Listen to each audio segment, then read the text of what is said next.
otyo nkwaniriza mu Lugonvuzi show ekitundu kino ekyokubiri wetwakoma twali mu siniya ya mukaaga nga Lugonvu amaliriza siniya y'omukaaga tebyali lyangu olugendo lwali luwanvu lwalimu amakuuli lwalimu okusuka omugwa lwalimu katembo muyitirivu mwalimu n'okutoloka mu kisulo gye bamutwala ate ye nadda mudde yeesasulira n'atandika okuba ekikiri ng'asoma ennaku ssatu kati nkwaniriza mu episode eyokubiri ey'obulamu bwa Lugonvu nga tuli mu Lugonvuzi show Lugonvu twagala okutandikira wali we yakoma siniya y'omukaaga tugende ku twatandikirawo twakomye ntandika okulengera ogenda mu Juba South Sudan. Yes. Ogenda oti South Sudan. South Sudan nagendera ku kimotoka kyali kitutte Bumonde ne kyali kitutte Obumonde n'amaji ekirowoozo ky'okugenda South Sudan kivaawo kuba sisuubira nti walawo bulabe kimotoka n'obuukira South Sudan eyo yakyaka nnyo nga ndaba nnyo abantu abajja ne bagamba bava South Sudan Juba olwo 2011 kubanga nzijira olunaku lwe nasimbula lunaku lwe balonda ba Lord Mayor twali mu motoka nga tugenda nga akalulu kafuusa akalulu bagamba Sematimba byakalulu lwe lunaku lwennyini lwe balonda lunaku lwe ngende South Sudan lwe ba Lord Mayor ndowooza ebiseera byeyesera gwali mwaka gwa kulonda South Sudan kolondoza ogumwaka gwe mugolo yeekutula ku Sudan neyetongola okufuuka eggwanga eryetengereza yes kati olwo naawe owulira ekinyegenyege era omukolo nti eriyo sente empitirivu omutebe omukolo nagwetabako okutongoza South Sudan ngefuna obwetwaze naliko sebo naliko ngefuna obwetwaze kati tuli tuka mu myaka nga 5 ejija mu maaso mujja kumpitanga mu nabyafaayo kati esigadde emyaka 40 tukuyitanga mu nabyafaayo yaliwo nga mu nabyafaayo yaliwo ya Sudan ekirira ya South Sudan geyawanikira I was there nagyetabako nalikaawo kati olwo ekirowoozo kijja omutima gungamba nti genda maama nzikiriza mugakanga nesooka enkola sente zinanyongera nga saagala nnyo okongera mukola ki totidde masasi kumumenya tegaaliyo nnyo nga batuga nti wejja ebiri naye gana amasasi okusinga gazze kati basooka ne balwana ne batebenkera bwe bamala referendum eyo eyabawa obwetwaze eggwanga ne libanga erikola ki eritebenkera ne ŋŋenda natuukira ku Local City awo nintandikira mulimo gwali gwa kupota nzemu ku nsonga lwaki olobukidde ekimotoka Obumonde emmotoka eyo yali ya muko Matiya Sekyanzi mukodo Matiya Sekyanzi mugamba ntwala nkimanyi nti bwengenda ne muko sigenda kufanjala bwengenda ne muko tajja kundeka muki mukubo era namumenya nnyo nti twatuuka ebibya sirina sente za waraga nazisasula tutuuka ennimule sirina sente za visa y'ennimule waraga eyo twayitawo buyisi waraga ye visa kyandibadde nga visa ekitambuliiso awo twayitawo buyisi neneekweka wansi mu gundi namala ennimule ennaku 2 ng'emmotoka bakyagikiriya nga zaali nnyingi naye nga sirina kitambuliiso omusana ne gwokyanze ne nfuuka akantu ogenze tolina na zaakulya sirina bipapula binjogerako sitambule bulamu bwanyiigamu era ensonga lwaki nti ndi muvumu nnyo ebintu byange ebisinga mbikola nga ndi muvumu ne mmaliriza nga tuyiseewo ne tutuuka ennimule ng'olwo nnimule akula bukuzi Juba ng'akula bukuzi natandikira ku Local City Local City Mbutawuni Gudere Jebere Konyokonyo Nyakuroni Local City Custom bwe town kati kali bakayitanga Local City nga aliwo Abannayuganda bangi ye natandikira nintandika mu kupoota nga ntikka naye okupoota kweri muganda wange olobotuuka nga bweziwera ssaawa oba amalaga gwabuusa nasangayo ate omuntu gwe bankwasa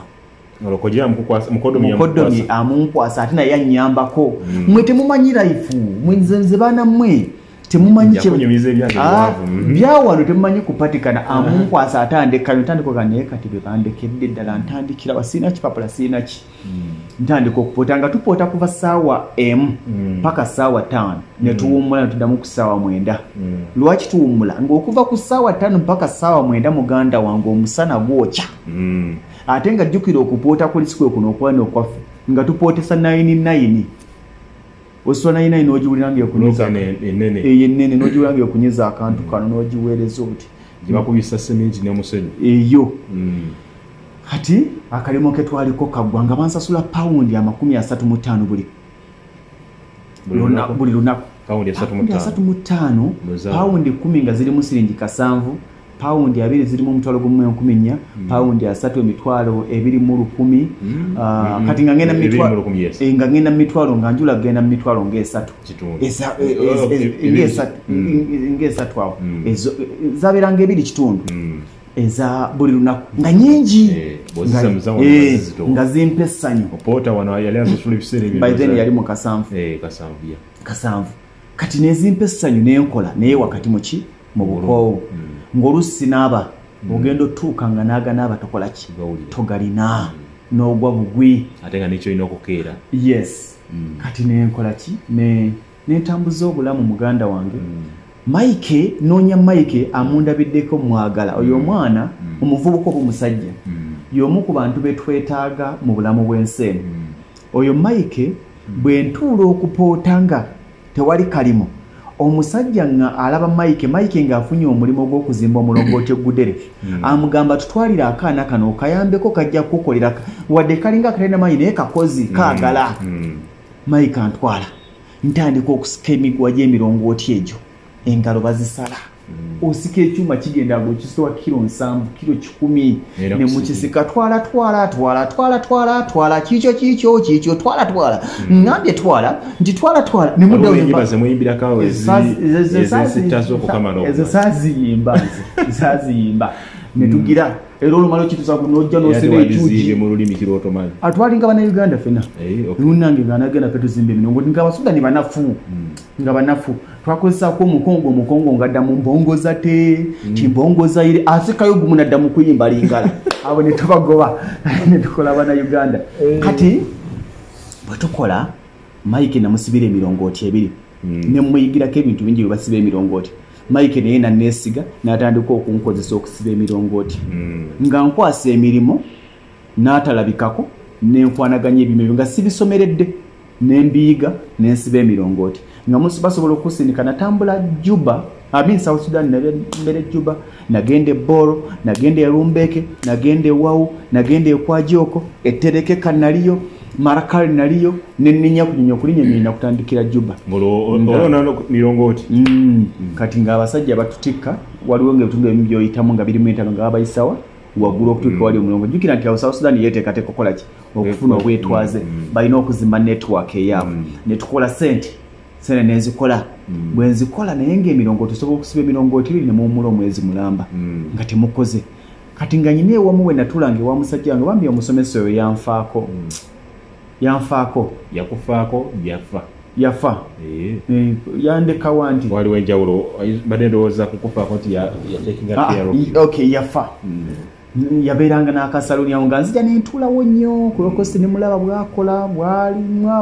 kye nga naye atetenkanya yali musomesa bwe yajja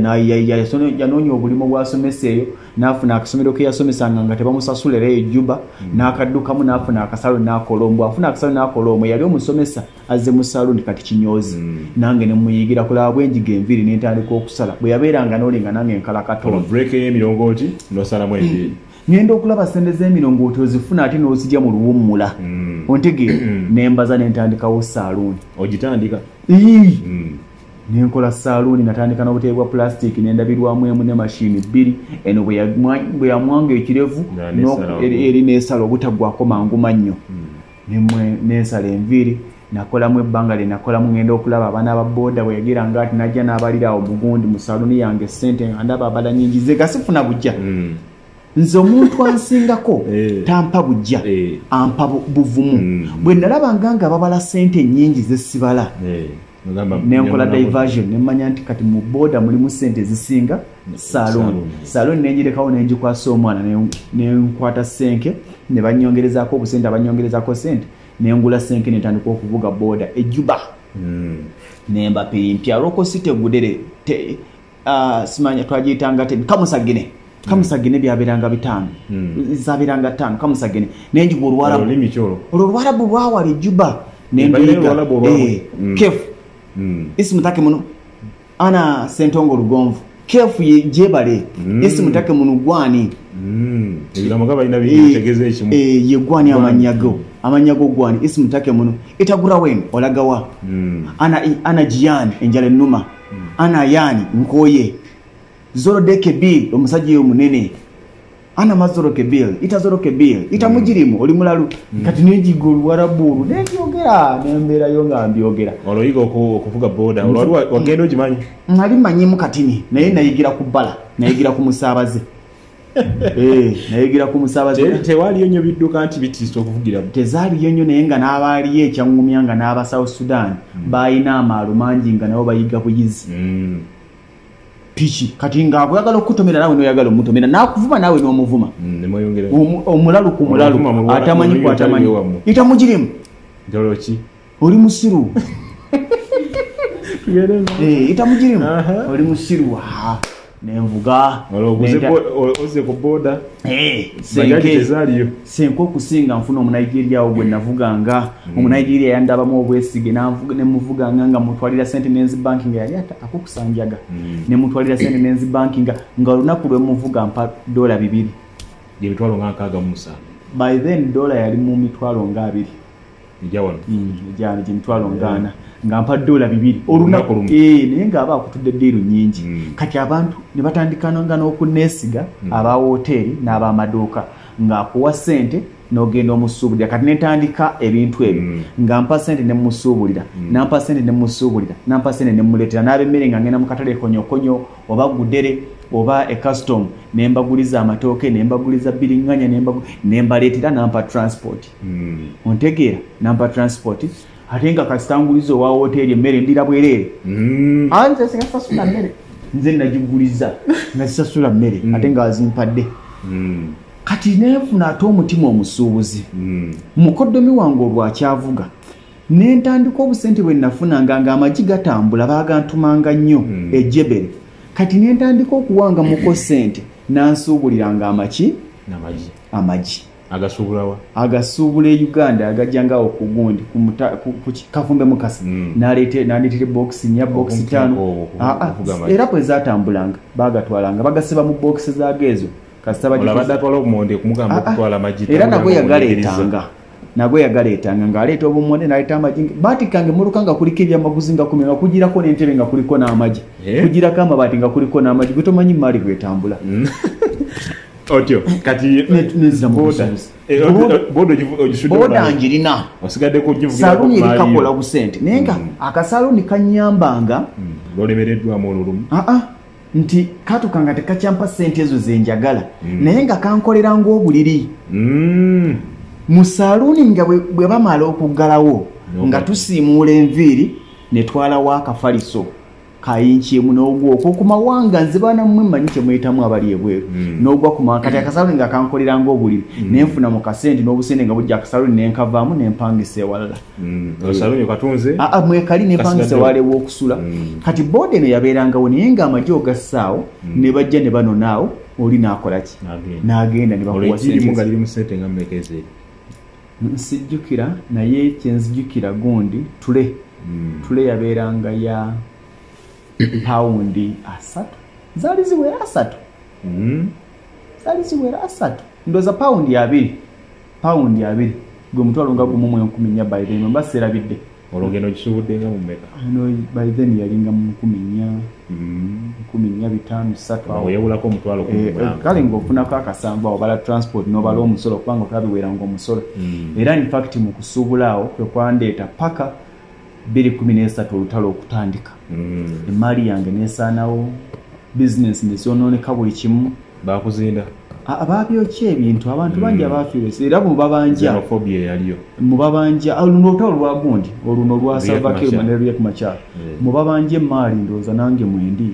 abafiire emaali yaabwe South Sudan sewakatiko kali kabuuza luli abantu naye kati nze ebintu ebitakutuka sibitwalira budde era mbagamba nnyo abantu nti obadde ku mulimu owooza babadde bakute bakusasudde bulungi genda okole ebirala bakusibiddewo kati nenvaayo nga yali akoze sente zagaziyiza kyekintu kyeŋŋamba ntandika kati buli kaseera nagambanga nti ngenda kutandika okuzimba naye nga buli zenfuna ezantandisa okuzimba nga kansooka enziteekemu zikole ki zizaale kansooka enziteekemu zizaale zonna bwe zakola ki zakunkumuka nenva South Sudan nga sizimbye naye nga tinalina obusobozi okuzimba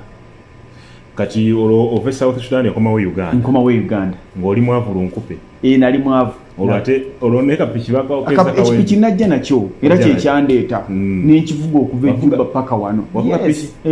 buuza abaana abaali bavuga board South Sudan lutalo nga batadde ne bagamba nti amajiga genda bawerekera twazivuga okuva South Sudan paka wano olwo mukubo temwasanga buzibu bwonna majega amajanti kati aga Uganda gatuwerekeranga ne katuusa ku border awo ngene waffe wali fine awo bwenzija wano sina wentandikira sijja kuvuga boda yana bamwe abana batandika okuzivuga naye omutima ne gunzijira in fact olutalo olwankola bulungi singa olutalo oterwaliwo singa tolaba lugonvu golaba kati olutalo lwe lwenyingiza media olwokomyewo yes bwenkomawo omuntu anyingiza media era takwewaniirangako omuntu anyingiza media n'okunfuula kyendi kati bamuyita Martin Segawa Martin Luther ku graduation yange yaliko yayogera Martin yoyo bwenzija nali mumanyi bwembeere South Sudan mu kaseera k'olutalo lunga amawulire gajjanga agaabukedde n'agaakinga gajja naye ng'ajjukira South Sudan yali yagenda mu nnyo abaana abatasoma ba misomo gyalema ate nga baagala okumanya ebiri eno kati awo nga nze mbakola ki mbasomera amawulire nyina ekyoyo ky'okusoma amawulire ate nga n'oluganda ndumanyi nga mbasomera in fact tewali mwana gwe nabeeranga naye Ivan asobola kugamba nti lugonvu okubeera mu media kati nsobi kubanga bandaba natandika okubasomera amawulire nsoma amawulire kati olutalo lubalukawo naye nga byakinafu naye ngaekirooto kyange in fact njagala okwebaza Mukama ate nkimanyi ne bye mumusaba kati ajja binkolera buli kintu kinasaba Mukama emyaka 5 mabega akimpadde nasaba Mukama nga ndi ejjuba nsaba Mukama ntuleko mu office nga nenyola mu ntebe nga nkuba computer amapeesa kati nina office yange nina computer zange nasaba Mukama nti nange lulicha nenvuga ku motoka yange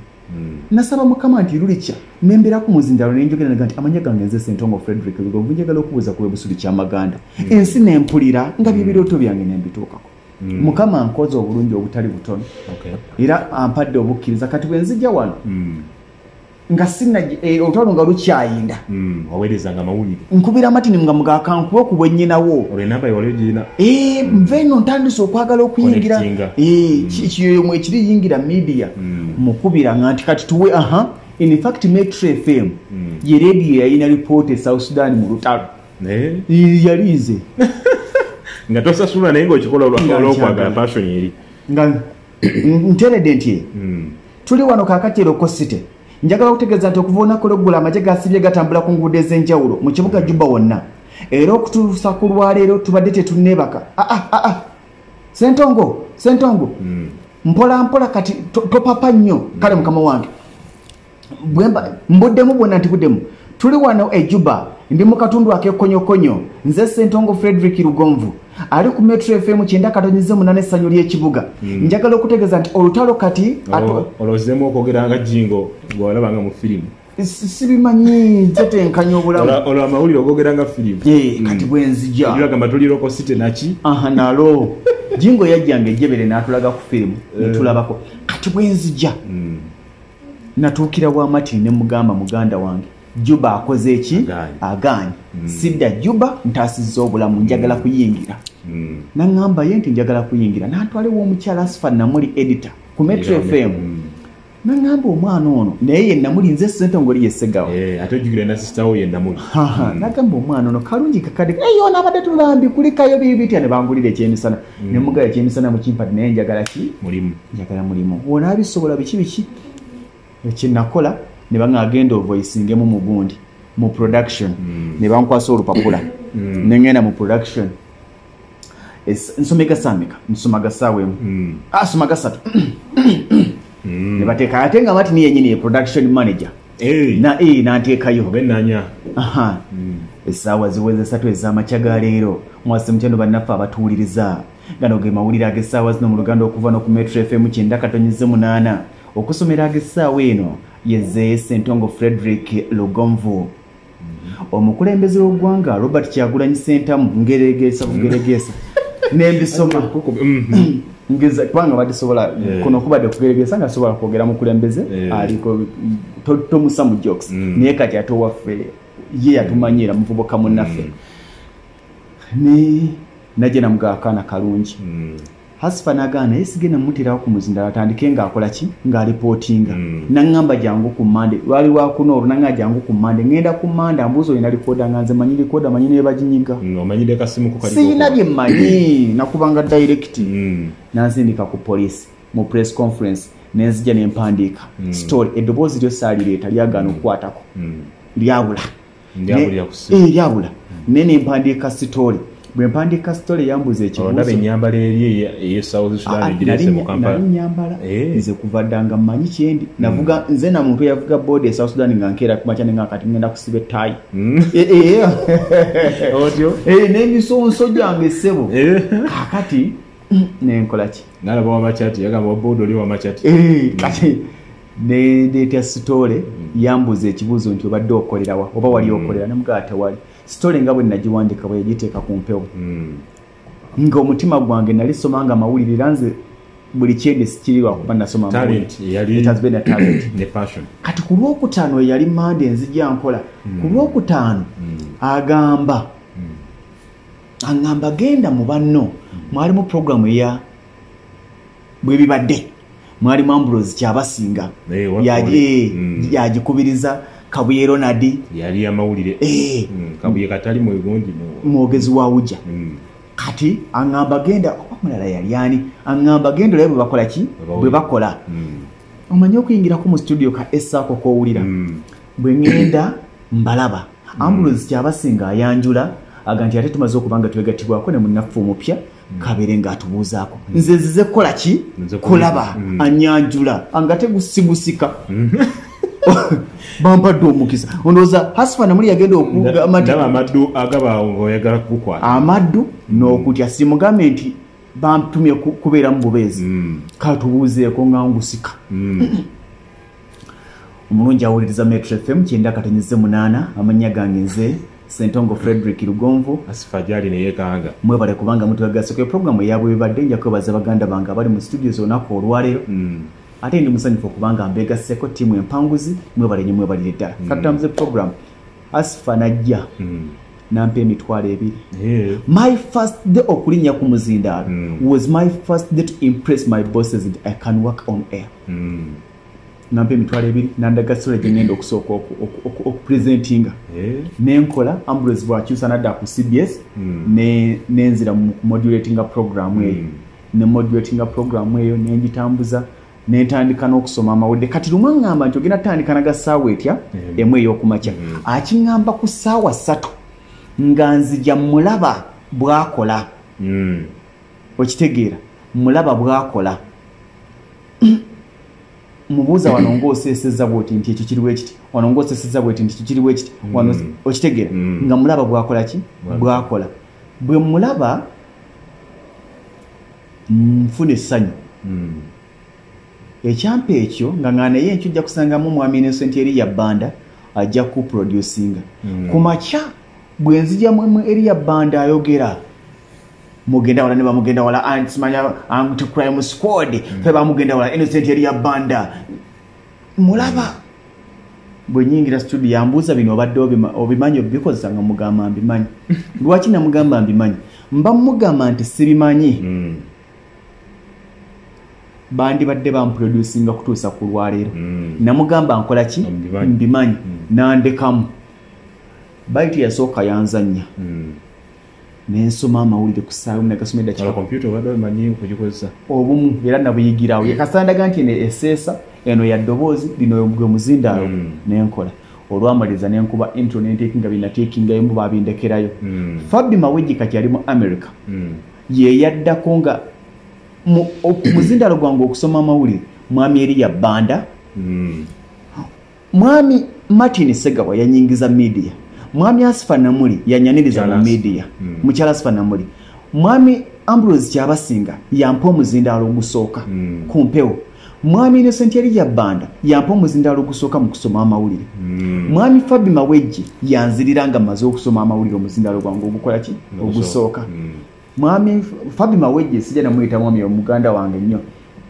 tuli mugundi yemu ayinza noganze tompitanga mwami yambuuza obadde okolera wa naye kyeyambuuza nemugamba tewali ntandikidde olanga kale oba tuyita basiru kyekigambo kyeyaŋŋamba ye nga balowooza nina wembadde nensoma amawulire ku metro kati lumu Christmas etuyingiza 2013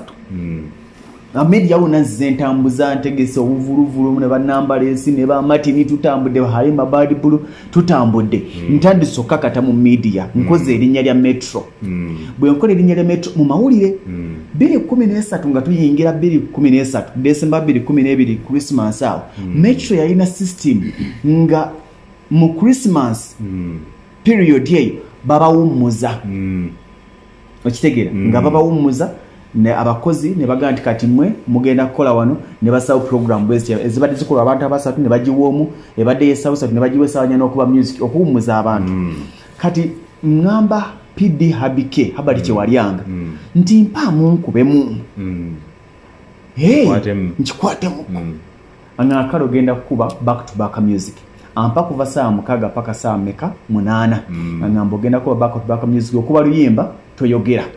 noteka mu busweeper Metro FM esanyulio chinda karanyize munana Metro FM esanyulio boteka sugwa bwogera already bwogere jingles nakuba nyimba sati olumu ku nyimba zinakuba lwali lwakankutendereze olwakona lebo olwa message nenkuba oluyimba lwa omwaka guno this year olwakona lebo nenkuba Hildaman oluyimba olwokusatu balwalirwa omwaka guno Geoffrey Rutaya si Geoffrey waliwo omuyimbi wa gospel lwe nakubaawo nakubezi ekyo nekijja sometimes olina okubanga otala mwafiya ku luyimba olwokusatu lugenda okuggwayo nga lunkutta omugamba nyina ebisets ku matumpanise n'olumba omuzindalo nempanike pesa n'ovukade present Chinda karenzi munane senu kubazo kubanga tegese kona kulwaliro ina kuzomweza 26 Boxing Day mubale kubanga mutuliriza abasinzira bitundu byegwange ebyenjawulo abali katosimba buza ko Sentongo Frederick kugonvuge manyaga nge kikutemu olwaliro yagala kubanga mbakesa tukubye nyimba satu tubalina kemba kano yetukubaka ntukwa nempereza show njagala kubanga makubira kasoka tuve ku kayimba kano akamwana mulenzi bwati ne bwati tugera kwanga tukomawo aitwe yongere Chinda karenzi munane sanyo Sentongo lugonvuge manyaga nge ulire kintu soko kubolijimba nenkuba 2 nenkomawo sample that tune nenkuba 2 nenkomawo nenkuba 2 nenkomawo kati bwe nkuba 2 nenkomawo nakuba nyimba 3 neziriko production ne recording akajingo chokalo gonvu production oduse kopeo nalika nyo neziriko ne recording chokalo gonvu ora kuse presenter wati obuddo nekakuba ekiraga nti wadde wakiteeseteese atikolo akiwulira mmanye emisango njina naye nze nkola ekintu nga nkimanyi nti ngenda kimalako omutima gwange nti you can be a good radio presenter ku music kati nzirayo nkuba ennyimba endala nteekamu ak'omukadde kyokka bannange omwana ono kyatukola bannange kyentongolo gonva ani yakuleeta nako nenkasaamu mu show ntandise okujeseetinga zigenda okwira samanga nkam omunja tuuliriza bwe tamdona ko olwaliro okufajitalanigide kusaba mukageze emisana gonna kwa sawa zino zigenda kubanga ziwera omunana mutukoze obulungi obutale butono music kyabadde yoyo mpola mpola abakubi amasimu agenjawulo mu balinyo kubanga ati tubuliziganyiza bwe tinebwe tuti njagala kubanga mbasibulira no bakwasa ba sports tuberenga tweyongerayo ngenda okusibula tuberenga tweyongerayo nga ndabe simu yange yakereko PD Habike nemanya guwedde kumbe simu yake ngamba tosibula yongera yesawe endala 2 nenchikuba paka 10 aba sports tebakola olaba dosibudde nebaganja tekaka omukuru akikonyemu katubirenga tweyongerayo ate nga nabo baagala tukuba amasimu ne bakuba amasimu wentandika okukola show za music nenkola amawulire era waliwo olutalo wakati wa editor ne PD PD ayagala okunzija mu newsroom ateke mu programming olwazuula lyeri editor Hasfan na muli agamba nedda mwasoka ne munzija ko Zambali kubanga ne Zambali yali ku metro mwasoka ne munzija ko Zambali kati nono mu muntu alako ne ruba olaga kali tumugabane nensigala nga nkola amawulire nga music nkuba ya lwa mukaga ne nkuba show lwa mukaga ya ababede ababede ababiri nakubanze ne Robert Cash sirikide ne nkubanze ne wanendeya ne nkola shopaka benava ku metro ova ku metro nga ennaku z'omwezi zaali nga 10 omwezi gwa kusatu oyo mwoyo alinye ofunyeeko kati no si mwoyo kulinnya ogenze ku Soroti kati okugenda ku Soroti nali eno nina obulamu bwange Soroti etandika butandisi nga siri nti ngimanyi nnyo Soroti eranga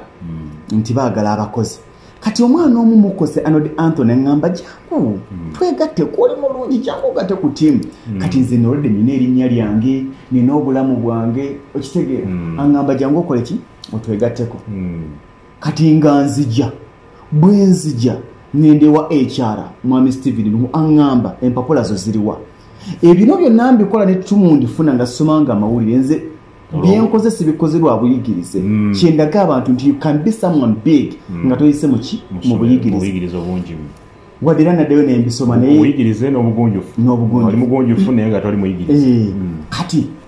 ambuze empapula zo zirwanga mugamba nzirese nga genduddeyo zinone kati bwe naddaabwe nze ngende neswaza sikweswaza bamalira budde nenzira ku metro nenkuba ekintu kyange bankubira lwali lwa Monday ku Lwokusatu bankubira omukyala hello yes hello is this Sentongolo Golf yes a very good morning how are you this is Anne calling from reception Salt Media you are needed at tomorrow Thursday at exactly 9 a.m. for an interview mbuza interview wano wenna wandika ano mu kitabo amanya gonna baagakola ki baaga recording situteeyo mpapula kati nze manyi interview gye ŋŋendako yange bwotya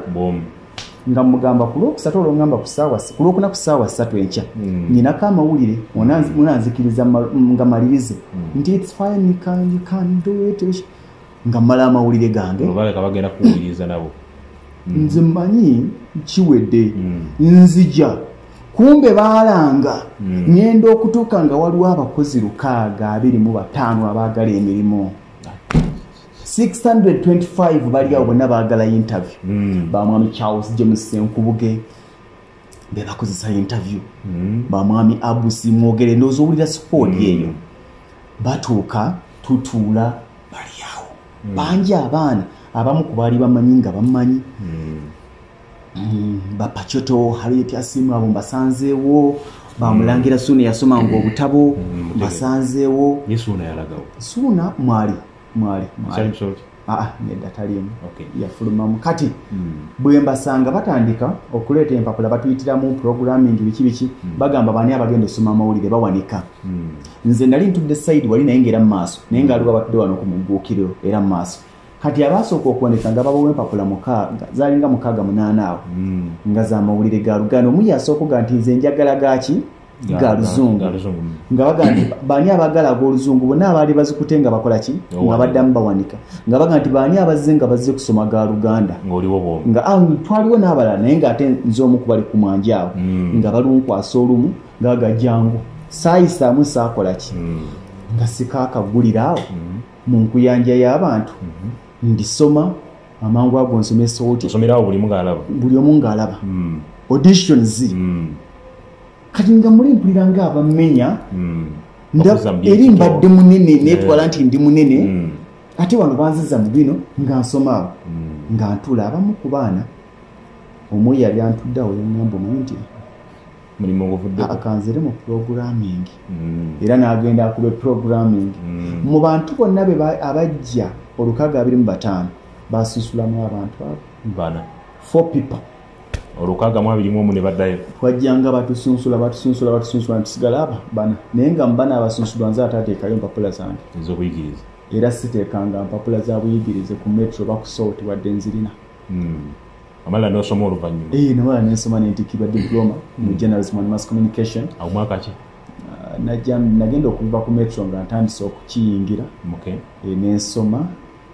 kati kwekwegata ku Soroti awo nentandika okukola linaga anaabisobola anaabikola webityo Ssentongo Frederick Lugonvu ye Lugonvuzi show twogera ku Lugonvu abantu gwe bamanyi kati nga mwana wa taata erinnya mwana wa taata livaawa lyajja litambula. In fact omuntu acreating linnya erya mwana wa taata taliwo linnya lyange nali creating naye omuntu acreating empende ya mwana wa taata yali Terakaya. Terakaya yajja ne idea nga amaze okwegatta ku sooti alaba emmere yali ennene ampitaga nti omanyi okunnyonnyola ebintu kino tosobola kitunnyonnyola azuula akanyumira akanyonnyola taata Musumba Lozias Bugingo is more like a brother to me akamunnyonnyola amuga nti kano tekakole olw'ensonga nkola bino ne bino akamulaga nanga akandaga kati Musumba yaka creatingira erinnya is good. He's so creative. That man is so creative. In fact yomu ku bantu betulina okuyigirako akakreatingira ebinnya erya brain power bakakreatingira brain power nze nzigira sigamba mwana wa taata gye lyava era ne bwe mba nkigira tulowooza nti nkitandika bwenti kijjabuzi mwana wa taata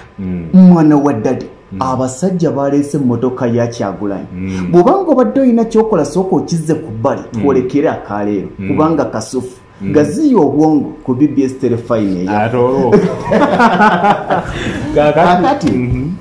tutandika okukakola erinnya lijja likula omukozi wa kanyomero n'agejja okusinga akanyomero n'akanyomero n'akagejjesa kati ye n'afuuka akanyomero n'afuuka n'ekigambo mwana wa taata ate nekiwamba naye ng'ate yes ate nga kyekyalinga ye era abantu bangi agamba mwana wa taata kakati olwo salt kuba kati wetwogerera tetukyalaba Lugonvu mwana wa taata takyali mwana ali mwana wa taata naye ekigambo ekyali ku mmotoka yaffe mwana wa taata sikyakirabako kubandaba bubi kyakaddiwa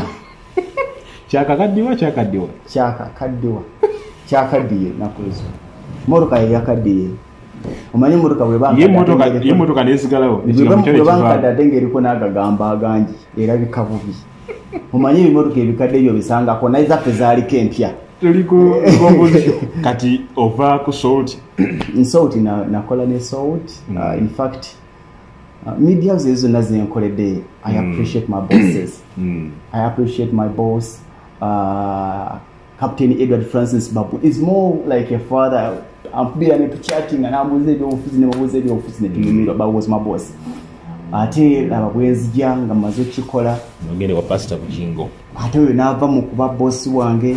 nava mu kuba mukwano gwange nava mu kuba kitange ne tufukanga like bakapo ba Luganda ne tufukanga ba Luganda ne mukolera for that period of time myaka enakoze emyaka 3 na joininga nga 10 mwezi ogwokusatu 2017 ekitegeeza nti omwezi ogwokusatu 20 mbadde ngenda kuweza emyaka 4 namukoledde emyaka nga gikunikiriza mwena naye nga nadde sikolera ye oli brother wange ate daddy wange nabadde nkolera bantu nze mba mpeereza bantu era nze ngamba nnyo abakozesa nti weewalenga nnyo okufuna omukozi akolera gwe talina kukola gwe ngaonakolera gwe agenda kufuuka wa lugambo okulopalopa buli kulopalopa era obabaamu naga lwotali wotajja kukola ayagala kukola kusanyusa nze sagala akokola kusanyusa ababbosi bange era nze mukama wange tasobola kera kumakyalaga nti programu yonjiraba ngoli mukama wange of course kikakatako gira njagala aba viewers abali wabweru era nze bakozi banange ne bamutalaba show yange njagala nnyo abantu abali wabweru bempereza kati sold ovotya ku sold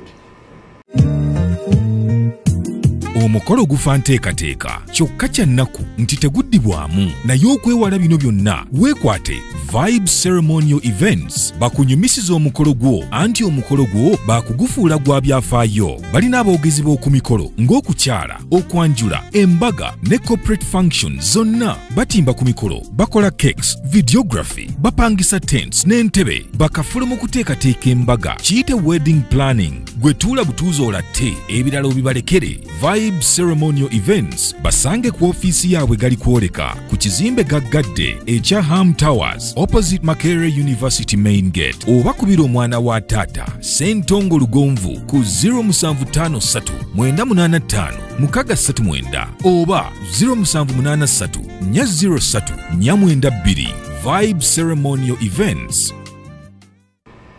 Ekimo kubibuuza ebisinga obuzibu si kizibu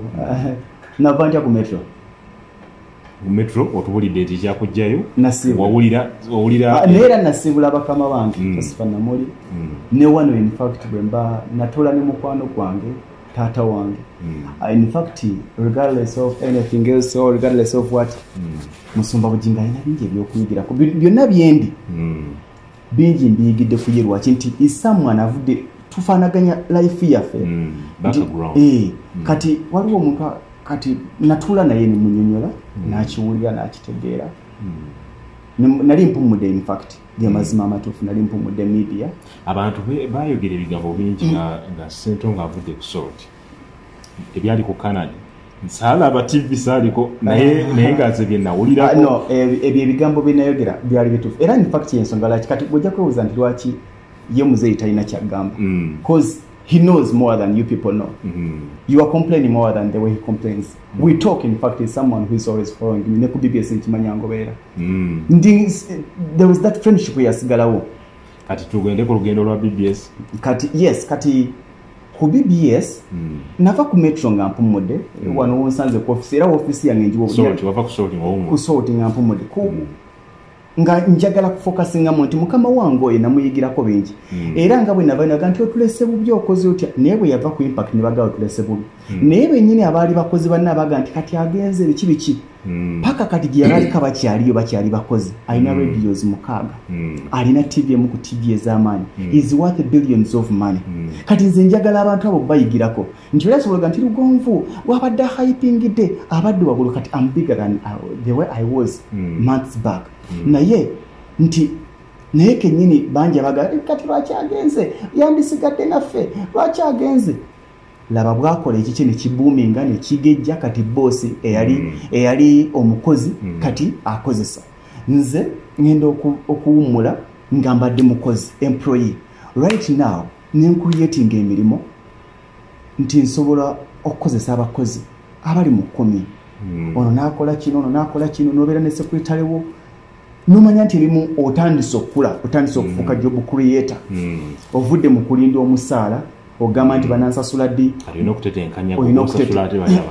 kati nkola nnyo n'okusinga bwe nakolanga nkozesa obudde butono naye nkola nnyo bwe mba nga mpumudde in fact ekituufu kiri nti media houses ez'enjawulo zantuukirira ezimu naye ng'abamu nyina ze nali sobola kukolera olw'embeera nti nali neetaaga more time inginiya bwantumya as a friend because we are friends ku BBS bwantumya ne twogera ne muganze nno nawumula ne mugana nawumula Sembajjo Patrick mugana nawumula nga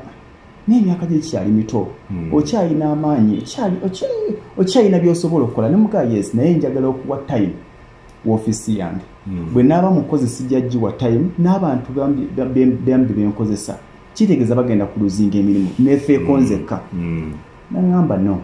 tuweeyo essaawa emu olunaku essaawa emu olunaku yeyazuukuka n'ensonga nembawayo essaawa emu olunaku essaawa emu olunaku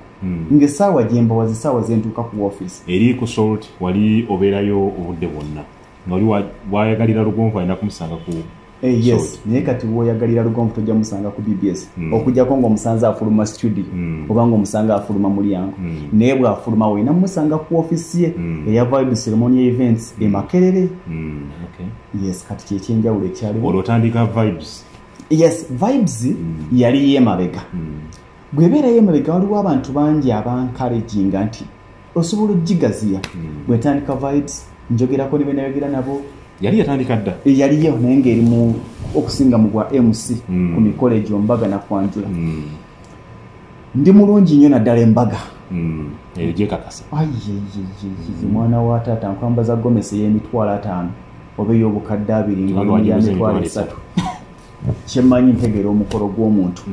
hakubeere Kwanjula nkyusa omukolo gwo ne gufuuka ogw'omuzungu kati nga ndi nnyo mu gwa MC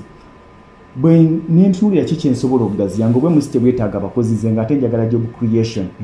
nentandika okugula ebintu nengula obutebe tutandisa okugula emmeeza eziriko mpola mpola mukozeseza tents mutandisa okugula diko mutandise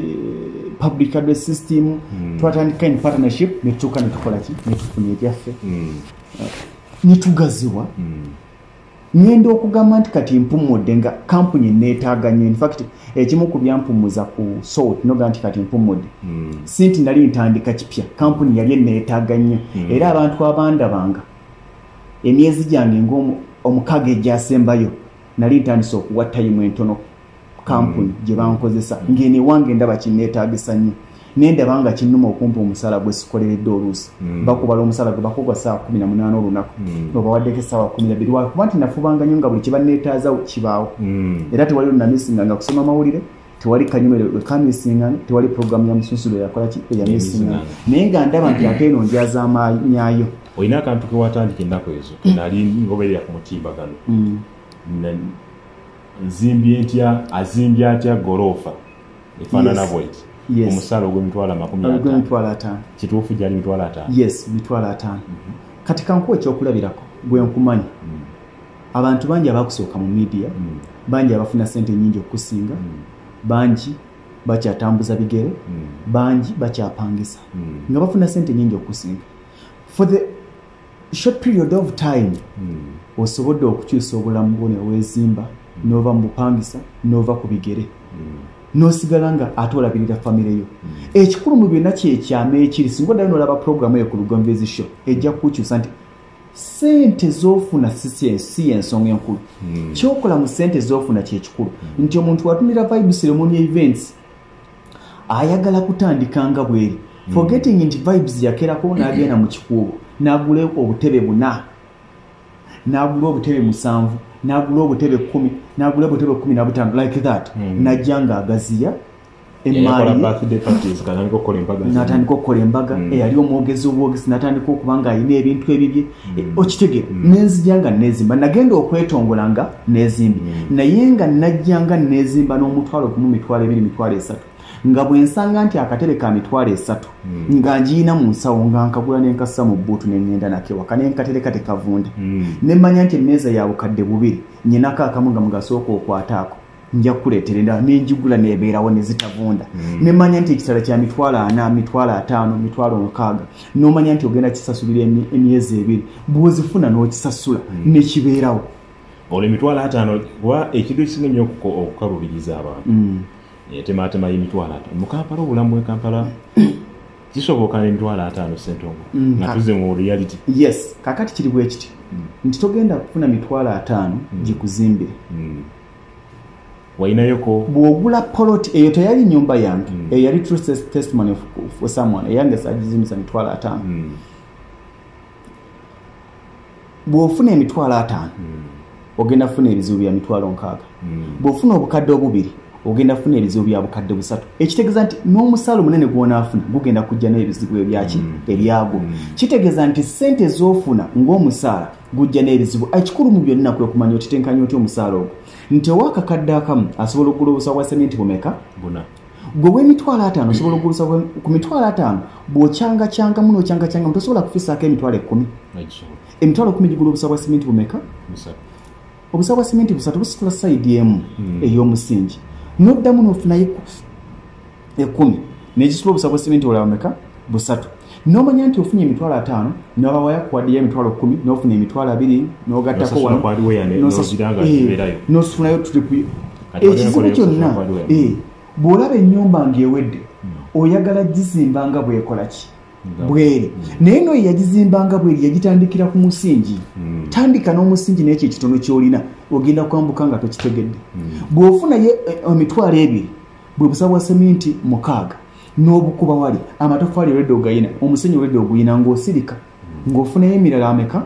2 ng'obayita ng'obaga nti mbasasula n'okumwambusa ennyumba eno ennyumba ng'evudde ku musingi obusawo bwa sementi 6 we bugenda muganda wange bukwambusa kati kyetwerabira nezimba mpola enkolagana yo ne Pastor Aloysius Mukingo okuva wava katukamirizo katandikire wano ng'ovuddeyo oba okuva yakitegeera nti ovaayo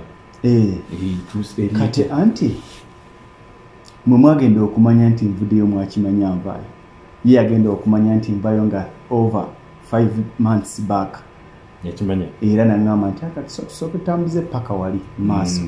sooke tambuze paka wali na replacement yes nafuna replacements ezenjawulo ezikoze obulungi nkakasa kati nansibula cause wanakuwe nali mugamba nti nyina tekali kaseera kangu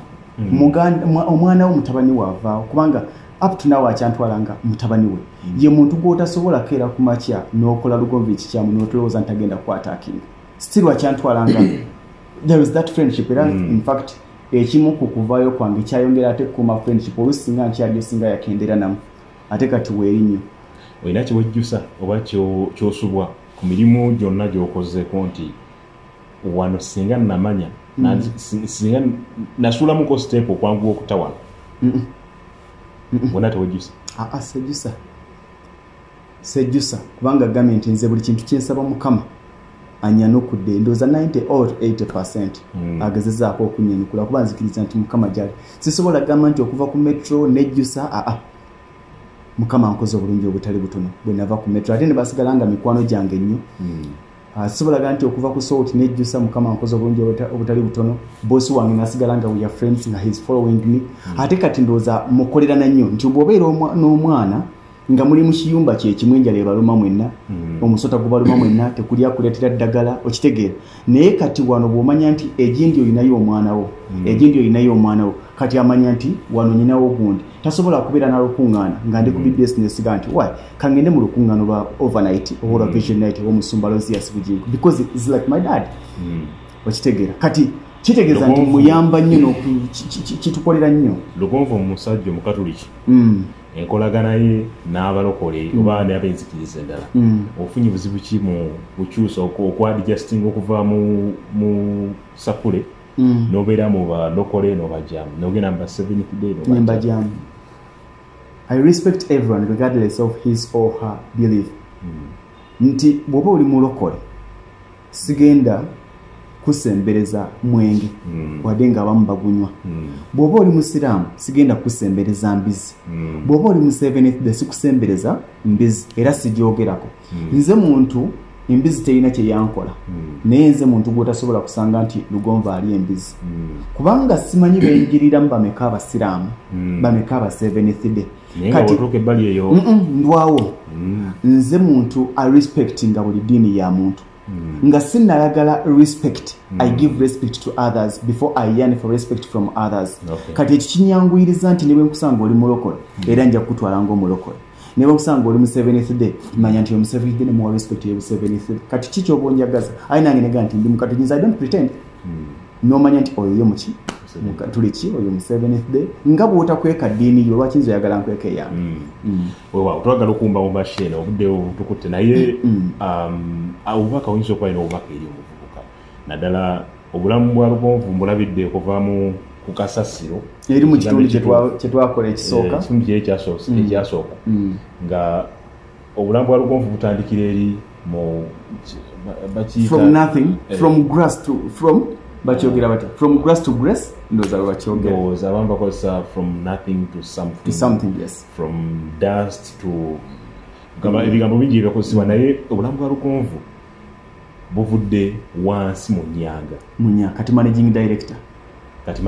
era bwe mbantuula ne mukama wange omusumba Lozias Bugingo ba MD babiri batuula eno ogirabyawo mu myaka nga 5 mu maaso mingi eri emisinde gyedduka egitantiisa naye egimpa essanyu vibes ceremonial events abantu baali kyekintu ekibulamu okumanya nti nze Joshua Musaasizi Nsubuganye n'omukolo mu kifo ky'okukwasa abooluganda ne simanyi buli omu ategeera atya oba ensonga aziraba otya abandowooleza atya n'aguleeta mu vibes ayagala okukolera ekintu ekirungi n'omugamba nti omukolo gwo gwa kintu gwakwanjulwa gwa mbaga kola kino tukole kino ne tutula ku mmeeza ezo nga bw'oziraba ne ngamba abaana tukole calculation ey'omukolo guno tuteeke ku mmeeza ki tuteekeko za giraasi oba zino omuntu agenda otuuka ku mukolo ogenda okubenga n'amaga nti nkolera omukolo gwange because abatukozesezza batufunyemu obwesige ate nga abamu bava bweru n'akubira essimu naga nti mbadde ngamba muganda wange ajja akulabaze najja muganda we n'akola ki n'akulaba naga nti bandagiridde bulagi so vibes edduka emisinde miyitirivu mmere ki lugonvu gy'asinga okwagala okulya ndya amatooke ngera abebuddu matooke enva ndi muzibu nti njagala nnyo mukene n'entula ebintu ebitali bya masavusavu saagala nyama saagala kyennyanja siri muntu wa nkoko ndya ize nnyo in fact oli bw'aba asobola okunfumbira akatogo nga bijanjalo nga mulimu entula n'amatooke nga just katogo nga nakaboyiro emmere yange nekyayi omukalo nga kuliko kawa kasukali nga kanoze konkanywa katugambye nti oyinza okugamba nti olina biseera bya ddembe omanyi olwobuuza omuntu nti biseera bya ddembe okola kyagamba sirina biseera bya ddembe kale osinga kunyumirwa kukola ki bwoba ofunye obudde bwo bwakalembereza ne bweba weekend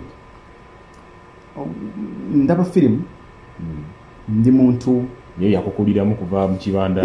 nziraba naddala ezo ezadite kyajambadde ekibanda kya bukenye bukomansimbi naddala ezo eza detective nziraba